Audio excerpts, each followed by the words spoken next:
ಗಣಿಗಾರಿಕೆ ನಡೀತಾ ಇದೆ ಸರ ಅಥಣಿ ತಾಲೂಕಿನೊಳಗೆ ಪ್ರತಿ ವರ್ಷ ಬೇಸಿಗೆ ಬಂತಂದ್ರೆ ನದಿಯಾಗ ನೀರು ಕಡಿಮೆ ಆದವು ಅಂದ್ರೆ ಈ ಮಣ್ಣು ಗಣಿಗಾರಿಕೆ ನಡೀತೈತಿ. ನಾವು ಪ್ರತಿ ವರ್ಷ ಹೇಳ್ಕೊತಾ ಬಂದಿರ್ತೀವಿ ತಾಲೂಕು ಆಡಳಿತಕ್ಕೆ. ಈಗ ಈ ವರ್ಷ ಆದ್ರೂ 8 ದಿವಸ ಆಯಿತು, ಇಡೀ ಒಂದು 7-8-10 ಊರಾಗ ಇಲ್ಲಿ ಮಣ್ಣು ಗಣಿಗಾರಿಕೆ ಫುಲ್ಲು ಚಾಲು ಐತಿ. ಈ ತಾಲೂಕು ಆಡಳಿತಕ್ಕೆ ಏನು ಅವರ ಚುಚ್ಚಿತಾರೋ ಗೊತ್ತಿಲ್ಲ. ಆ ಚುಚ್ಚಿದ ಪ್ರಕಾರ ಗಪ್ಪ ಇರ್ತಾರೆ ಅವರ. ಯಾರೇ ಒಬ್ಬ ರೈತ ಹಿಂಗೆ ಆಗ್ಲಾ ಐತ್ರಿ ಅಂತ ಫೋನ್ ಮಾಡ್ರೆ ಆ ಆಡಳಿತ ಫೋನ್ ಎಬ್ಸಂಗಿಲ್ಲ ಅವ್ರದ. ಅದಕ್ಕೆ ಯಾವ ರೀತಿ ಇವ್ರದ ಒಂದು ಲಿಂಕ್ ಐತಿ, ಇದನ್ನು ಕಟ್ಟುನಿಟ್ಟಾಗಿ ತಾಲೂಕು ಆಡಳಿತ ಮೇಲೆ ಕ್ರಮ ಕೈಗೊಳ್ಬೇಕು. ಯಾರ ನಮ್ಮ ಜಿಲ್ಲಾ SP ಅವರು ಮತ್ತು DC ಅವರ ತಕ್ಷಣ ಎಚ್ಚೆತ್ತುಕೊಂಡ ಈ ಮಣ್ಣು ಗಣಿಗಾರಿಕೆ ಅನ್ನೋದು ಅಥಣಿ ತಾಲೂಕಿನಲ್ಲಿ ನಿಲ್ಲಿಸಬೇಕು.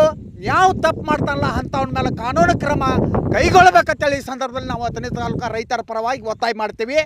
ಮತ್ತು ಇನ್ನೊಂದು ನಾವು ಹೇಳೋಕ್ಕೆ ಇಷ್ಟಪಡ್ತೀವಿ, ಇದೇ ಮಣ್ಣ ನಮ್ಮ ರೈತದ ನಮ್ಮ ಭೂಮಿನ ಇದನ್ನು ಹೋದ ನಮ್ಮಲ್ಲಿ ಜವಳ ಆಗಿರ್ತಾವೆ. ಸ್ವಲ್ಪ ಒಕ್ಕತ್ನಂದ್ರೆ ಅದನ್ನು ಕಸಕನ ತಾಸಾಗಿ ಬಂದು ಟ್ಯಾಕ್ಟರ್ ತಂದು ಹಾಕಿ ರೈತನ ಮೇಲೆ ಕೇಸ್ ಹಾಕ್ತೀರಿ. ಮತ್ತು ಈಗ 15 ದಿನ ಆಯ್ತು ನಡೆದೈತಿ, 8 ಮಂದಿ ಮೇಲೆ ಕೇಸ್ ಹಾಕಿರಿ ಮತ್ತು 8 ಕಡಿವಾಣ ಹಾಕಿರಿ ನೀವು. ಇದನ್ನು ತಕ್ಷಣ ಎಚ್ಚೆತ್ತುಕೊಂಡ ಪ್ರಭಾವ ಬಂದಾಗೂ ದೊಡ್ಡ ಈ ಎಲ್ಲ ನದಿ ದಂಡಿ ಗ್ರಾಮಗಳಿಗೆ ತ್ರಾಸ ಆಕತಿ. ಹಿಂಗೆ ಪ್ರತಿ ವರ್ಷ ತಕ್ಕೊತ್ತಾದ್ರೆ ನದಿ ಅಷ್ಟ ಹತ್ತೈತಿ. ಈಗ 1 ಕಿಲೋಮೀಟ್ರ್ ಇಲ್ಲಿಗೆ ಬರ್ತೈತಿ, ನೀವು ನೋಡ್ರಿ. ಈಗ ಅದಕ್ಕೆ ಈ ಥರ ಇಡೀ ಗ್ರಾಮಗಳಿಗೆ ಅನ್ಯಾಯ ಆಗುವಂಥ ಪರಿಸ್ಥಿತಿ ಇರ್ತೈತಿ ಹೊಳಿ ಬಂದಾಗ.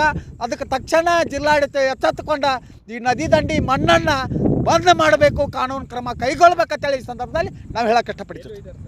ಸರ್ ಇಟಂಗಿ ಬೆಟ್ಟಿಗೆ ಹೋಯ್ತಾರೆ ಎಲ್ಲ ಕಡೆ ಅಥಣಿ ತಾಲೂಕಿನೊಳಗೆ ಸಿಕ್ಕಾಪಟ್ಟಿ ಇಟಂಗಿ ಬಟ್ಟೆ ಬಿದ್ದಾವ್ರು ಸರ. ಅದನ್ನು ಇಟ್ಟಂಗಿ ಬಟ್ಟೆ ಅವ್ರಿಗೆ ಒಯ್ತಾರೋ. ಅದಕ್ಕೆ ಇಟ್ಟಂಗಿ ಬಟ್ಟೆ ಅವರಿಗೆ ಹೋದ್ರೆ ಅದು ನಮಗೆ ರೈತರಿಗೆ ಏನು ಇದನ್ನಲ್ಲ. ಈ ನಮ್ಮದು ಫಲವತ್ತಾದ ಭೂಮಿ ಎಲ್ಲ ರಸ್ತೆಗಳ ಎಲ್ಲ ಹಾಳಾಕವು. ಅದನ್ನು ತಕ್ಷಣ ಎಚ್ಚೆತ್ತುಕೊಂಡ ತಾಲೂಕು ಆಡಳಿತ ಜಿಲ್ಲಾಡಳಿತ ಕಾನೂನು ಕ್ರಮ ಕೈಗೊಂಡು ನಮ್ಮ ರೈತರ ನ್ಯಾಯಯುತವಾಗಿ ಫಲವತ್ತಾದ ಭೂಮಿ ಉಳಿಸ್ಕೊಂಡು ಉಳಿಲಿ ಅಂತೇಳಿ ಅವರ ಕಟ್ಟುನಿಟ್ಟಾದ ಕಾನೂನು ಕ್ರಮ ಕೈಗೊಳ್ಬೇಕಂತೇಳಿ ಅವ್ರು ಯಾವ ಅಧಿಕಾರಿ ಬರಂಗಿಲ್ಲ, ಫೋನ್ ಎಬ್ಸಂಗಿಲ್ಲ ಸರ್. ಹೌದು ಸರ್, ನೀರಾವರಿ ಇಲಾಖೆ ಸಂಬಂಧಪಟ್ಟದ ನೀರಾವರಿ ಇಲಾಖೆಯವರಿಗೆ ನಾವು ಹೇಳ್ತೀವಿ. ಒಮ್ಮೆ ಭೂ ವಿಜ್ಞಾನದವ್ರಿಗೆ ಬರ್ತೈತೆ ಅಂತ ಹೇಳ್ತಾರೋ, ನಮ್ಮ ರೈತರನ್ನ ಚಳಿಯನ್ನು ತಿನ್ನಿಸಿ ಹೋಗ್ತಾರೆ ಸರ್.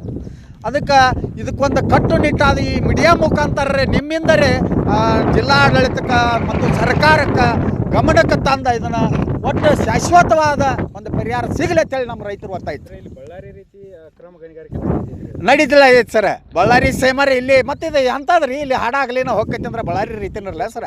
ಮುಖ್ಯಮಂತ್ರಿ ಆದ್ಮೇಲೆ ಆಡಳಿತ ವ್ಯವಸ್ಥೆ ಅದೇನು ಅಥಣಿಗೆ ಬಂದು ಮುಟ್ಟಿ ಇನ್ನೂ ಸರ ಈಗ ಆಗಿ ಒಂದು 8 ದಿವಸ ಆತ್ರಿ, ಇನ್ನೂ ಅಥಣಿಗೆ ಬಂದು ಮುಟ್ಟಿಲ್ಲ. ಅದು ಚುರುಕ ನನ್ನ ಅಂದಾಜು ಪ್ರಕಾರ.